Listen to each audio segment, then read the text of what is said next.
Chapter 18. Carl. It was barely after midday when Carl heard a horse approaching. It had to be Elizabeth, but he certainly hadn't expected her so early. Still, he'd be grateful for the help. Setting down his tools, he walked toward the barn to meet her. When she reached him, she pulled on the reins and then dismounted. But she wasn't smiling like she had been yesterday. He wondered if something had happened in town. "Is everything all right? Did something happen?" She tilted her head at him and folded her arms across her chest. Anger radiated off her like the hormones of an animal in heat, but he had no idea what she was riled up about.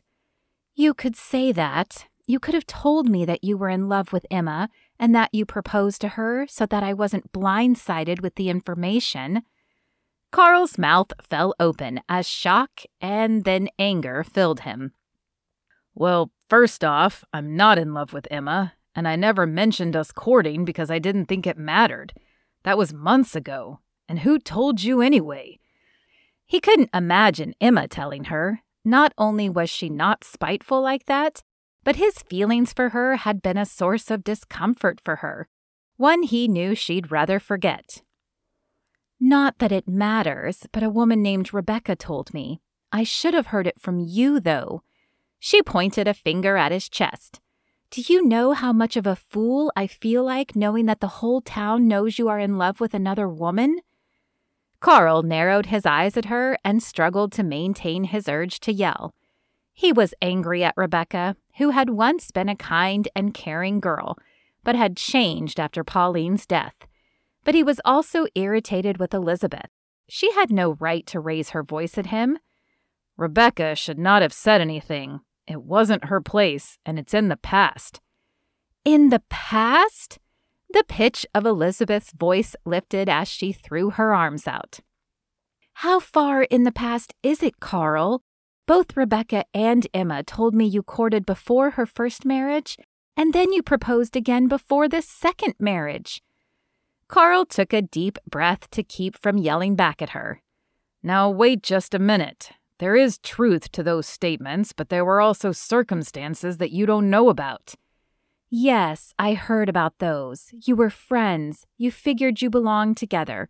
Her husband had just died. But how can I be sure you no longer have feelings for her? Especially when Rebecca claimed you tried to discourage Emma's relationship with William? What kind of man does that?" Carl sighed and rubbed a hand down his face.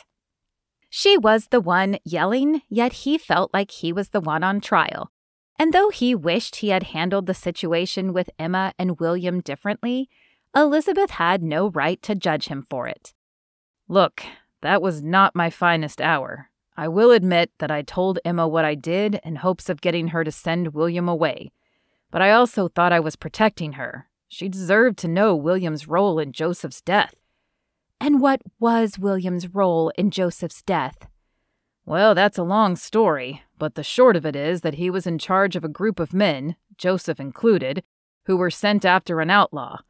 William thought they had the man secured, but he managed to grab a gun and shoot Joseph and another man.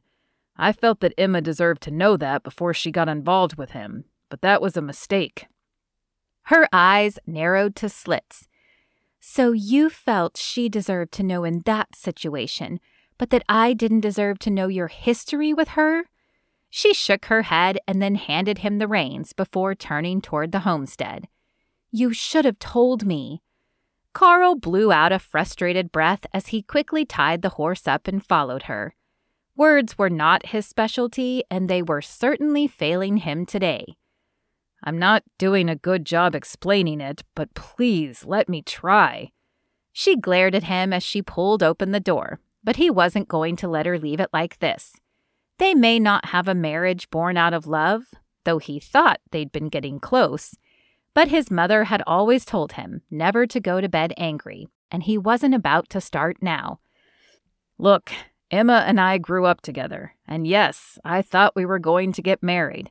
But then Joseph, her first husband, showed up, and I could tell that they shared something she and I never did." "I know. She told me that. So why didn't you marry someone else then?"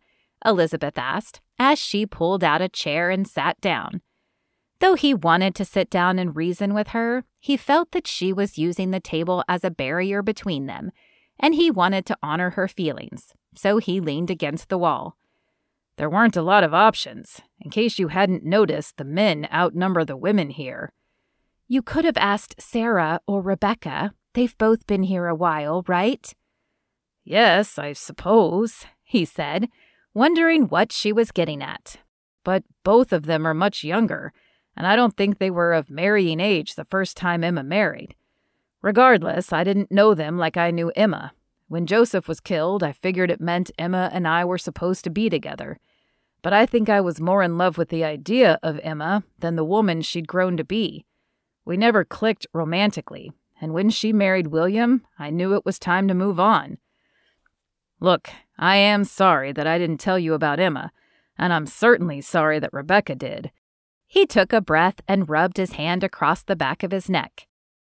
I don't know what her purpose in telling you that was, but I am no longer in love with Emma, if I ever truly was. And when I said I do to you, I made a vow to you that I intend to keep. Elizabeth stared at him for another few beats before sighing. I want to believe you, but I may need some time to process this. She might need time? What about him? He'd thought they'd become friends and were on their way to a mutual affection, but now he wondered if he'd made a terrible mistake. This was the second time she'd raised her voice at him, and he wasn't sure how to address the issue. He took a deep breath. I think we should both take some time. We'll talk later. Perhaps. Her tone was chilly, but Carl felt cool towards her as well. All of the progress they had made over the last few weeks seemed to have disappeared in one argument, and he would have to pray that they could find a way to overcome it. Pray that he could find the right words to say to her. Pray that she would understand. He didn't know why he hadn't told Elizabeth about Emma, other than it hadn't been a big deal to him, but he supposed he could see how it would be to her, especially getting blindsided with it like she did. Exiting the cabin, he took care of Brownie and then finished his chores, talking to God all the while. There was so much more to being married than he'd thought about, even thought to ask Jessie about, but he was sure that God would help him learn. When he came in to supper after the sun had set, Elizabeth had the food ready, but the atmosphere was still cooler than it had been yesterday. He decided not to push the issue, though, and to let her talk when she was ready, so he took his seat at the table, complimented her on the meal, and bowed his head to pray. When supper was finished, he retired to the couch in the living room to read from the Bible as he did every night. And though Elizabeth joined him, she sat in the chair instead of joining him on the couch. Still, she listened as she stitched something, and that was enough for tonight. When he finished reading, though, the silence in the room pressed down on him, suffocating him, and he couldn't help but address the elephant in the room. I've thought about what you said earlier, and you're right. I should have told you about Emma. To be honest, I think I didn't because I'm ashamed of how I handled the situation, and I didn't want you to know about it, to look at me differently. But I've also apologized to both Emma and William, so to me, it really is in the past. However, I need to know if this is how you handle issues, and how you plan to handle them in the future, because I'm not really okay with that. I'm hoping for a partner, someone I can face challenges with together, but that's going to require some different communication skills. She glanced up from her sewing before sighing and putting it down beside her. You're right. I should not have raised my voice at you. She offered a small, tight smile. I might have forgotten to mention that I'm rather independent. I'm used to looking out for myself, and sometimes I forget that a marriage is a partnership. I will try to remember in the future. Tonight, however, I think I'm going to retire. Carl watched as she walked into the bedroom and shut the door. He wasn't sure what to make of their conversation. On one hand, he felt like perhaps things had improved, that they'd at least come to an understanding. But on the other hand, it still felt like an ocean lay between them. He stretched out on the couch and stared at the ceiling. God, I believe that you put us together for some reason. Please give me the knowledge and patience to deal with these situations." His prayer sent, he closed his eyes and hoped that tomorrow would be a better day.